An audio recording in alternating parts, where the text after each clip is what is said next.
Hello friends, स्वागत है आप सभी लोगों का हमारे चैनल क्विक स्टडी में। मैं कमल बेस्ट। इस वीडियो के माध्यम से दोस्तों आप यहाँ पर कराऊंगा आर्मी टेक्निकल एनए के लिए महत्वपूर्ण क्वेश्चन को दोस्तों, जो कि यहाँ पर आपको मिलेंगे भौतिक विज्ञान की यानी कि फिजिक्स के महत्वपूर्ण क्वेश्चन मिलेंगे दोस्तों। और यहाँ पर आपका टेस्ट नंबर 1 है और लगातार आपको श्रृंखला में इस प्रकार के क्वेश्चन को कराते रहेंगे। यदि आपको दोस्तों वीडियोज अच्छे लगे तो आप जरूर लाइक करें, शेयर करें ताकि अधिक से अधिक लोगों तक पहुँचे। और साथ में दोस्तों आप हमारे चैनल को सब्सक्राइब जरूर कर लें ताकि आपको लगातार हमारे वीडियोज़ मिलते रहें। तो शुरू करते हैं। देखिए क्वेश्चनों को, एक कॉपी और पेन आप निकालेंगे ताकि आपको जो क्वेश्चन मिलेंगे आराम से आप उनको नोट करते रहेंगे। देखिए पहला क्वेश्चन क्या दिखता है दोस्तों आपको, जड़त्व का संबंध किससे है, यानी आपको बताना है इनर्शिया एसोसिएट विद। दोस्तों यहाँ पर देखिए जो इनर्शिया होता है यानी कि जो जड़त्व होता है, पहले आप समझेंगे जड़त्व होता क्या है।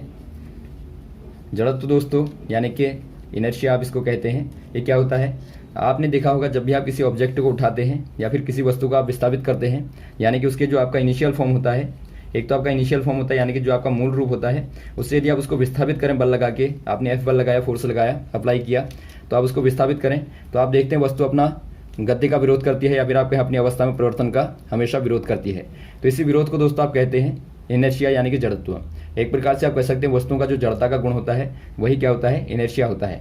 आपने देखा यदि आपके पास में पेन है, यदि आप इसको मार करके उठाएं दोस्तों, तो यहाँ पर मारकर उठाने का विरोध करता है, यानी कि एक प्रकार से आपको बल लगाना पड़ता है जो कि इसका विरोध करता है। तो इसी प्रॉपर्टी को क्या कहते हैं आप, इसी प्रॉपर्टी को आप कहते हैं इनर्शिया यानी कि जड़त्व कहते हैं। यह एक प्रकार से दोस्तों आप कह सकते हैं नेचुरल फोर्स होता है, यानी कि प्राकृतिक रूप से वस्तुओं के अंदर पाया जाने वाला बल होता है। तो इसी को आप इनर्शिया कहते हैं। यदि आप इनर्शिया को मेजरमेंट करेंगे यानी कि आप इनर्शिया को माप करेंगे, इसका मापन करेंगे या फिर आप कहें मेजरमेंट करेंगे, तो इसी को दोस्तों आप क्या कहते हैं, द्रव्यमान कहते हैं। यानी आप कह देंगे जो जड़त्व की माप होती है वही क्या है दोस्तों, द्रव्यमान कहलाता है यानी कि मास कहलाता है। तो यहाँ पर यदि आपको द्रव्यमान को परिभाषित करना होगा तो आप क्या कहेंगे, यानी यदि आपको मास को डिफाइन करना है तो आप क्या कहेंगे, जो वस्तुओं का जड़त्व होता है उसकी माप को आप क्या कहते हैं, द्रव्यमान कहते हैं। यानी कि जितना ज़्यादा जड़त्व होगा उतना ही ज़्यादा क्या होगा दोस्तों, मास होगा। यानी जो भारी वस्तुएं होती हैं आप देखते हैं उनको उठाने में आप ज़्यादा विरोध पाते हैं, और जो हल्की वस्तुएं होती हैं उनको उठाने में कम विरोध होता है। यानी बड़ी वस्तु का मास ज़्यादा होगा और छोटी का कम होगा। तो यहाँ पर आपका हो जाएगा दोस्तों ऑप्शन नंबर बी वाला, मास के साथ में यानी कि द्रव्यमान के साथ में जड़त्व का संबंध होता है। अगला क्वेश्चन यहाँ पर देखिए, वह परिवर्तन जिसमें वस्तु को पुनः उसके मूल रूप में लाया जा सकता है, यानी कि आपको बताना है change in which object can again reform in their initial form.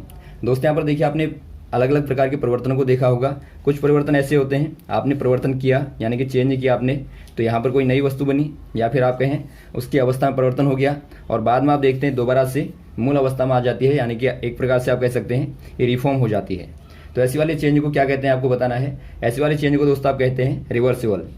Reversible कहें या फिर आप कहें उत्क्रमणीय परिवर्तन कहते हैं, यानी कि एक प्रकार से रिवर्सिबल चेंज हो जाएगा। फॉर एग्जाम्पल यदि आप देखें दोस्तों, एक कपड़े को आप गीला कर दें, यानी कि यदि आप बात करें वेट क्लॉथ है इसकी दोस्तों, तो वहाँ पर क्या होता है, यदि आप कपड़े को गीला कर दें और बाद में सुखा दें तो आप देखते हैं मूल अवस्था में आ जाता है। और वैसे आपके बहुत सारे परिवर्तन हैं, माना आप एक पेपर को मोड़ें और मोड़ने के बाद में दोबारा से आप उसको खोल दें तो आप देखते हैं कि मूल अवस्था में आ जाता है। तो ये वाले परिवर्तन जो होते हैं जो कि आप इनिशियल फॉर्म में ला पाते हैं, जिनको ऐसे वाले चेंजेस को क्या कहते हैं आप, रिवर्सिबल कहते हैं यानी कि उत्क्रमणीय कहते हैं। और जिनको आप नहीं ला पाएंगे, फॉर एग्जांपल यदि आप देखें, यदि आप कागज़ को जला दें और बाद में आप देखेंगे जला हुआ कागज़ जो है दोबारा से रिफॉर्म नहीं हो पाएगा, या वैसे ही आप कागज़ को काट दें तो आप दोबारा से देखेंगे रिफॉर्म नहीं हो पाएगा, या फिर आप पेंसिल को तोड़ दें तो आप देखेंगे दोबारा से रिफॉर्म नहीं हो पाएगी। तो ऐसे वाले चेंजेस जो होते हैं उनको आप क्या कहते हैं, इरिवर्सिबल कहते हैं, यानी कि अनुत्क्रमणीय परिवर्तन कहते हैं। तो यहाँ पर आपका हो जाएगा दोस्तों ऑप्शन नंबर ए वाला, रिवर्सिबल यानी कि उत्क्रमणीय। अगला क्वेश्चन देखिए दोस्तों, सर्वाधिक बल किस घर्षण में लगता है, यानी आपको बताना है in which frictional force maximum opposing force applied. दोस्तों यहाँ पर देखिए पहले आप समझेंगे घर्षण क्या होता है। जो घर्षण होता है यानी कि आप कहते हैं फ्रिक्शन जो होता है दोस्तों, होता क्या है, आपने देखा होगा जब दो वस्तुएं गति करती हैं या फिर आप कहें एक वस्तु दूसरी वस्तु के ऊपर गति करती है, तो वहाँ पर आप देखते हैं दोस्तों गति के अपोजिट में एक फोर्स कार्य करता है। यानी माना इधर को मूवमेंट हो रहा है, इधर को गति हो रही है, तो आप देखेंगे इसके अपोजिट में यानी कि इधर की ओर डायरेक्शन में दोस्तों क्या लगता है, यहाँ पर एक प्रकार का फ्रिक्शन लगता है यानी कि घर्षण लगता है दोस्तों।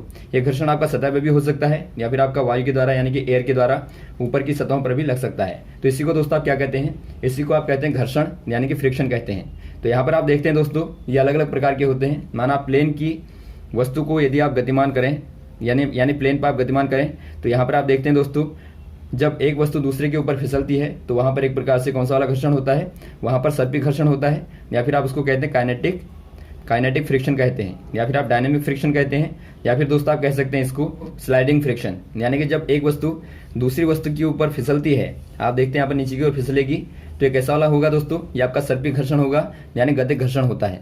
और सेकंड वाला आपका लोटने घर्षण है। लोटने घर्षण में क्या होता है, माना आपने देखा होगा एक टायर को आप देखें फॉर एग्जांपल के तौर पे, यदि आप इसको घुमाएं दोस्तों, तो आप देखते हैं लगातार क्या करता है, रोलिंग करता है, यानी कि रोल करता है।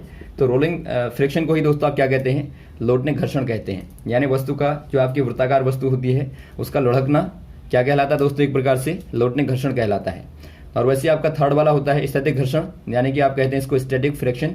इसमें क्या होता है, माना आपने वस्तु को यहाँ पर रखा है, तो आप देखते हैं यहाँ पर वस्तु क्या है, तो यहाँ पर वस्तु क्या है दोस्तों, एक प्रकार से स्थिर है, यानी कि स्टैटिक है। तो यदि आप स्टैटिक को दोस्तों डायनेमिक में कन्वर्ट कर दें, यानी आप यहाँ पर फोर्स अप्लाई करेंगे और वस्तु को खींचेंगे, तो आप पाएंगे वहाँ पर बहुत ज़्यादा क्या लगता है दोस्तों, एक प्रकार से विरोधी बल कार्य करता है, जो कि एक प्रकार से आप कह सकते हैं वस्तु के वेट के कारण भी होगा, और साथ में दोस्तों जो सतह है जिसके ऊपर रखा गया है उसके बीच में जो घर्षण है दोनों सतहों के बीच में, उसके कारण भी होता है। यानी यहाँ पर आप कह सकते हैं जो स्थैतिक घर्षण होता है, जब आप वस्तु को उसकी स्थिति से बदलते हैं तो वहाँ पर जो विरोध होता है उसी को आप क्या कहेंगे दोस्तों, स्थैतिक घर्षण कहते हैं। तो यहाँ पर आपने 3 प्रकार के घर्षणों को देखा जो कि एक प्रकार से गति के विरोध में लगते हैं। पहला वाला आपका सर्पी घर्षण था, दूसरा आपका लोटने घर्षण था, और थर्ड वाला आपका स्थैतिक घर्षण था। तो यहाँ पर आपको पूछा गया दोस्तों सर्वाधिक बल किस घर्षण में लगता है, तो यहाँ पर आप क्लियर देख पाएंगे जो आपका स्थैतिक घर्षण होता है, यानी कि जो आपका स्टैटिक फ्रिक्शन होता है दोस्तों, वहाँ पर सर्वाधिक बल लगता है। यानी ऑप्शन नंबर आपका सी वाला हो जाएगा। जो आपका स्टैटिक होता है वह आपका मैक्सिमम होता है दोस्तों फ्रिक्शन, और उसके बाद में आपका होता है कौन सा वाला होगा, लोटने वाला घर्षण हो गया, फिर सर्पी वाला। उसके बाद आपका होगा दोस्तों सर्पी घर्षण, यानी कि काइनेटिक फ्रिक्शन होगा, जब एक वस्तु दूसरे के ऊपर फिसलती है तो वहाँ पर जो प्लेनों के बीच में लगता है वो वाला घर्षण आपका सर्पी घर्षण होता है।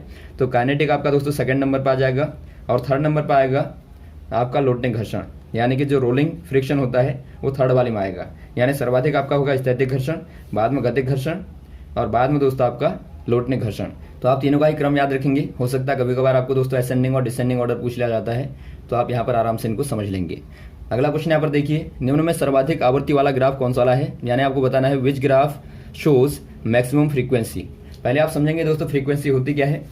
फ्रीक्वेंसी यानी कि आवृत्ति जो होती है, माना आप कोई वेव को लें, वेव बोले तो तरंग जो आपकी होती है, यदि आप कोई तरंग को लें दोस्तों, तो यहाँ पर आप देखते हैं तरंग का जो पथ होता है वो आपका इस प्रकार से होता है, या फिर आपका एक प्रकार से इस प्रकार से होता है, अलग अलग प्रकार से होता है। तो यहाँ पर जो आप नंबर ऑफ साइकिल देखते हैं, ये जो आपका साइकिल है ये तो आपका मान लीजिए इधर को वेलोसिटी है, इधर को आपका टाइम है, तो आपका वी और टी जो है ये दोस्तों एक प्रकार का ग्राफ है। ये क्या है, ये तरंग की गति को शो करता है। तो यहाँ पर आप जो नंबर ऑफ साइकिल देखते हैं, यानी कि जो चक्करों की संख्या होती है, उसी को दोस्तों फ्रीक्वेंसी कहते हैं, यानी कि आवृत्ति कहते हैं। तो यहाँ पर आप आवृत्ति क्या कहेंगे, यानी फ्रीक्वेंसी को क्या कहेंगे, नंबर ऑफ क्या कहेंगे आप दोस्तों, साइकिल, यानी कि जो चक्करों की संख्या होती है वही आवृत्ति कहलाती है। तो यहाँ पर आपको पूछा गया कि सर्वाधिक आवृत्ति कहाँ पर है, कौन सा वाला ग्राफ दिखा रहा है।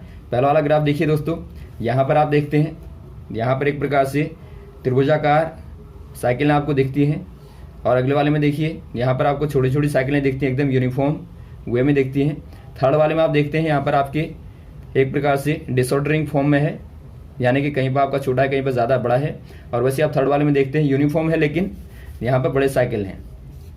तो आप क्लियर देख पा रहे हैं दोस्तों सर्वाधिक साइकिल कौन से वाले में है, ऑप्शन नंबर बी वाले में है, क्योंकि यहाँ पर आप देखते हैं छोटा साइकिल है और साथ में यूनिफॉर्म है।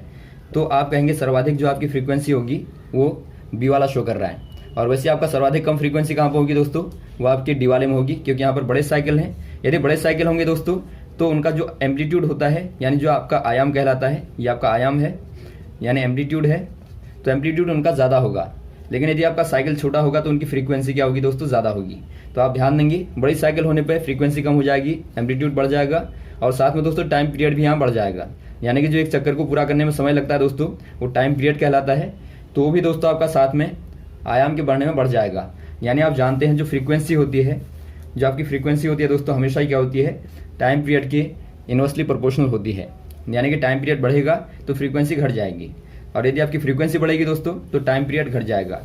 यानी यहाँ पर आप देखते हैं छोटे साइकिल होंगे तो इनको पूरा करने में दोस्तों आपका टाइम जो है कम लगेगा और फ्रीक्वेंसी ज़्यादा हो जाएगी। तो यहाँ पर जो पूछा गया है, यहाँ पर आपका ऑप्शन नंबर हो जाएगा बी वाला, यानी कि आपका ये वाला चक्कर जो है ज़्यादा दिखा रहा है। अगला क्वेश्चन देखिए दोस्तों, रेत तथा मिट्टी में पहले कौन ठंडा होगा, यानी आपको बताना है in soil and sand which one is cool first. दोस्तों यहाँ पर देखिए, यदि आपको कूलिंग के लॉ को समझना है तो पहले आपको समझना पड़ेगा, आपने एक लॉ पढ़ा होगा दोस्तों, स्टीफन का लॉ पढ़ा होगा कि गुड एब्जॉर्बर, जो आपका लॉ कहता है वो कहता है finally good absorber are good emitter. यानी इसका कहने का मतलब क्या है दोस्तों, जो अच्छे अवशोषक होते हैं, जो अच्छे अवशोषक होते हैं वो क्या होते हैं दोस्तों, अच्छे उत्सर्जक भी होते हैं। यानी कि जो अच्छी तरह से एब्जॉर्ब करेंगे, जल्दी एब्जॉर्ब करेंगे, उतनी ही जल्दी दोस्तों क्या करते हैं, वो एमिट भी करते हैं, यानी कि उत्सर्जित भी करते हैं। आपने देखा होगा, फॉर एग्जांपल आप यहाँ पे देखें, एक आप स्टील के बर्तन को लें और दूसरा बर्तन आप दोस्तों सिल्वर का ले लें, एल्यूमिनियम का ले लें। यदि आप दोनों को गर्म करते हैं तो आप देखते हैं ये वाला जल्दी गर्म होता है और साथ में उठाने पे जल्दी ही ठंडा हो जाता है, जबकि आपका धीरे धीरे गर्म होता है और धीरे धीरे ही दोस्तों ठंडा होता है। इसका रीजन ये होता है कि गुड एब्जॉर्बर गुड एमीटर होते हैं। और साथ में आप वैसी काली वस्तुओं को देखें, वो जल्दी गर्म हो जाती हैं और उतनी ही जल्दी दोस्तों ठंडी भी हो जाती हैं। तो यही केस आपका यहाँ पर भी होगा। आप जानते हैं जो रेत होती है, रेत यानी कि जो सैंड होती है दोस्तों, ऊष्मा की क्या होती है, चालक होती है, यानी कंडक्टर होती है। और साथ में यदि आप मिट्टी को देखें दोस्तों, तो मिट्टी क्या होती है, एक प्रकार से ये आपका बैड कंडक्टर होती है, यानी कि एक प्रकार से पुअर चालक होती है, पुअर कंडक्टर आप कहेंगे, पुअर कंडक्टर होती है, यानी कि बहुत ही कम चालन करती है।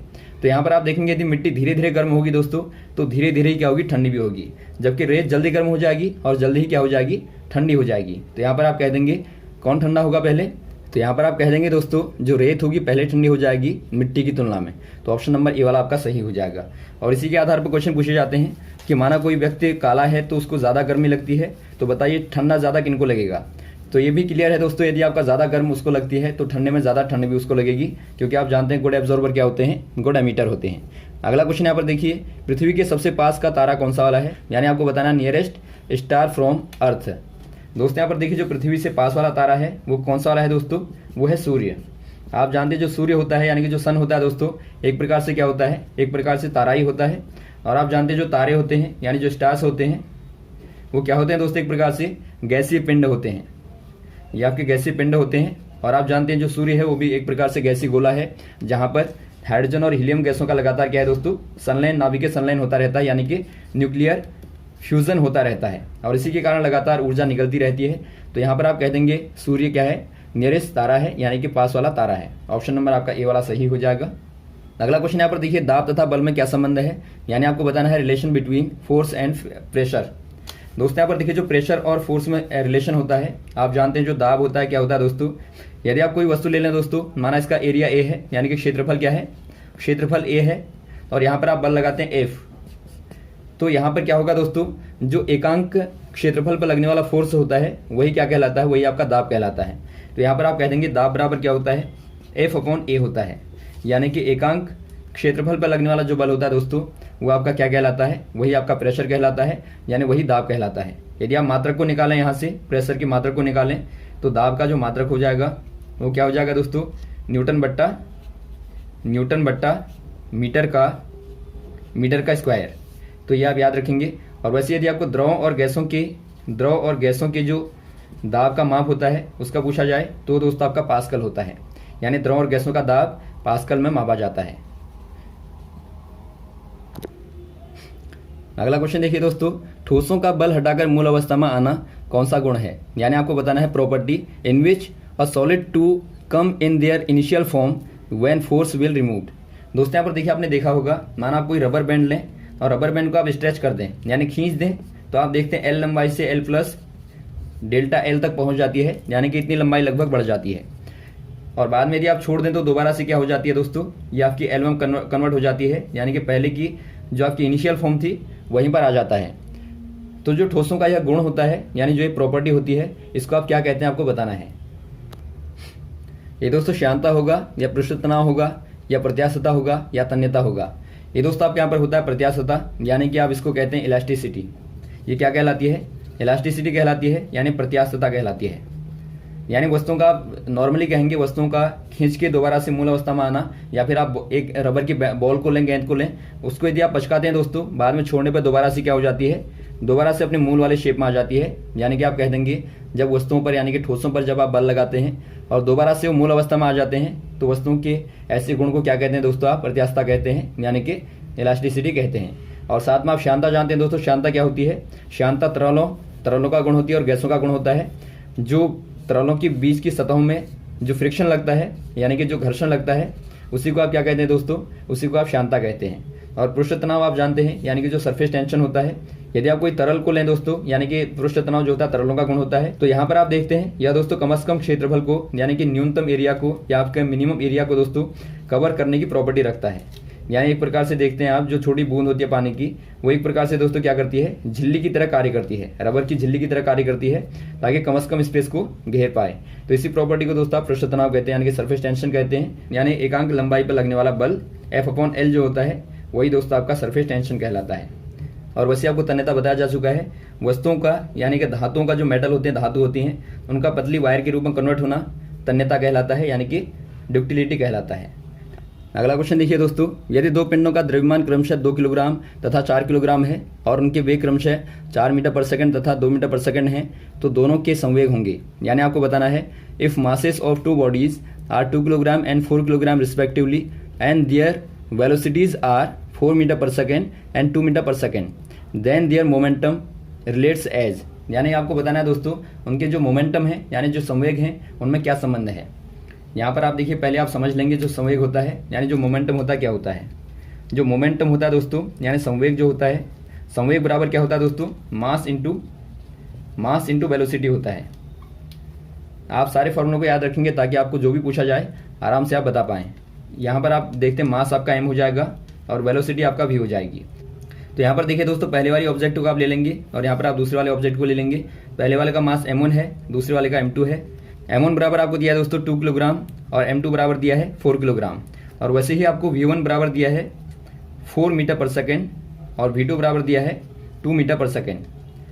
तो यहाँ पर आप देखते हैं, यदि आप मोमेंटम का फॉर्मूला लगाएं तो क्या हो जाएगा दोस्तों, mass into velocity m1 v1 हो जाएगा, यानी कि आपका 2 गुणा 4 बराबर 8 किलोग्राम मीटर पर सेकेंड हो जाएगा। और वैसे आप यहाँ पर देखें, यहाँ पर क्या हो जाएगा, m2 v2 बराबर क्या हो जाएगा दोस्तों, 4 गुणा 2 यानी कि 8 किलोग्राम मीटर पर सेकेंड। तो यहाँ पर आप देखते हैं दोस्तों, पहले वाले की जो मोमेंटम है वो भी आपका 8 किलोग्राम पर सेकेंड है और साथ में दूसरे वाले की भी दोस्तों 8 किलोग्राम मीटर पर सेकेंड है। यानी आप देखते हैं दोनों का ही संवेग जो है, यानी मोमेंटम जो है, वो क्या है, इक्वल है, या फिर आप कहें बराबर है, समान है। तो यहाँ पर आपको दिखता है दोस्तों थर्ड वाला, बोथ हैव इक्वल मोमेंट, यानी कि दोस्तों दोनों के पास में क्या है, इक्वल मोमेंटम है, यानी कि समान संवेग है।